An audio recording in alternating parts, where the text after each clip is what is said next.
તો ફાઇનલ મિત્રો અમે અમારા ગામમાં આવ્યા હતા બરાબર, પણ અમારા ગામનું કોઈ લુક બતાવ્યું નહીં. મેં તમને જેમ કે તેઓ પણ આવે અને ઉત્સાહથી જોતો અને આપણે રેશન કાર્ડને કેવાયસી કરવા માટે આવ્યા હતા, એટલે કેવાયસી કર્યું છે પણ બ્લોગિંગ ભૂલી જતો બરાબર. કે જેમ કે આ જ મોબાઈલમાં કેવાયસી કરવાની હતી એટલે કોઈ બ્લોગિંગ બનાવી નહીં બરાબર. અને હું અને અર્જુનભાઈ બંને આવ્યા હતા. હું અર્જુનભાઈને લેવા માટે આવ્યો હતો, પણ એક સરસ મજાનો નજારો અમારા ગામમાં જ બતાવી દઉં છું કે અમારા ગામના શેઠ જ આવેલો છે અને અમારા ગામમાં જ આવેલો છે બરાબર. આજ વાડી જ છે એક, અને આજ ખુદ વાડી જ છે બરાબર. તો જોઈ શકો છો કે સરસ મજાનો બગીચો. આ નાનો બગીચો નહીં પણ ખૂબ મોટો બગીચો છે, અને અમે એના અંદર ફરવા આવ્યા છે બરાબર. અને આ જે બિલ્ડિંગ છે એની પાછળ એક રસ્તો છે, અને એ રસ્તાની પાછળ અમારું ઘર જ આવેલું છે બરાબર. એટલે અમે એના અંદર ફરવા માટે આવ્યા હતા. ઇન્સ્ટાગ્રામમાં થોડી રીલ્સ બીજી બનાવી દો.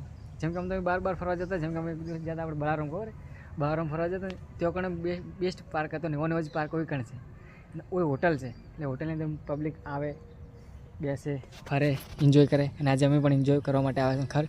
ખૂબ મોટો બગીચો, અને પાછળ ખૂબ મોટો બગીચો છે, આ બાજુ પણ છે, અને ખૂબ મસ્ત. અર્જુન તારું શું કહેવું? જોરદાર. મજા આવી કે ના આવી? રીલ્સ બીજી બનાવવાની મજા આવી. રિઝલ્ટ પણ પક્કામાં આવે છે. આવું જ વાતાવરણ તો જો ઘાસ કાપવાની બાજુ ચાલુ જ છે, તો આપણે રીલ્સ બની દો. અને જો ઘાસ કાપવાનું મશીન પડી જ છે. એના જગ્યા પર અમારા કાકોની બધા ઉપર નોકરીને ચાલુ જ છે, તો એ આ ઘાસ કાપવાનું એટલે કામ એમને જ ચાલુ હતું. પણ પેલી બાજુ લોકો ચાવી જો પીતા છે ને કોક એને થોડા આરામ બેસીને કરતા છે બરાબર. અને મેં આ બાજુ ફરો છો જો એના લગભગ કોક વાયેલું છે, પણ શું છે કિલોડી કહેવામાં એ જ છે લગભગ કિલોડી. જો આ બાજુ બગીચો એવું નહીં કે નહીં. હા જો વાવ, જો આ બાજુ બગીચો છે. આપણે અંદરથી જવા રહે ને બાજુ પેલી બાજુથી જવાનું બરાબર. તો ચલો આપણે થોડી રીલ્સ બની દો અને પછી ઘરે નીકળીએ. એમ તો આજે લગભગ પ્રેન્ક આપણે કરવાનું તો અર્જુનભાઈ ઉપર પ્રેન્ક કરવો હતો.